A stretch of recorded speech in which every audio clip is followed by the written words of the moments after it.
ఒక వచనంలో రాయించి పెట్టాడు. సర్వలోకంలో మనందరి పాపములు పోవాలంటే రక్తము చిందించబడాలి. ఆ రక్తము పరమాత్ముని రక్తమై ఉండాలి. ఎందుకంటే ఆయన పరిశుద్ధుడు గనక, ఆయన చిందించిన రక్తము పరిశుద్ధ రక్తము గనక.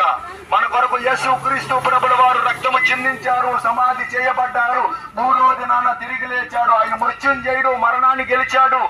ఆయన్ని నమ్మితే మనకి రక్షణ, నిత్య నరకము నుంచి విడిపించగలిగిన వాడు, పాప క్షమాపణ ఇవ్వగలిగిన వాడు, పరలోక రాజ్యం అనగా మోక్షానికి తీసుకుని వెళ్ళగలిగిన మార్గము, సత్యము, జీవమై ఉన్నవాడు యేసుక్రీస్తు మాత్రమే.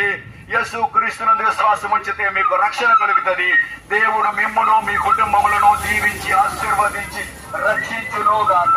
చిన్న ప్రార్థన చేసుకుందాం. పరిశుద్ధుడా, ప్రేమ కలిగిన తండ్రి, గొప్ప దేవుడా, మీకు వందనాలు, స్తోత్రములు ప్రభువా. యొక్క తూర్పుపేటను మీరు ప్రేమించి ఇప్పుడు దాకా మీరు చెప్పిన మాటలు బిడ్డలు విని ఉన్నారు. వాళ్ళ హృదయాలు రేపండి, వారి హృదయ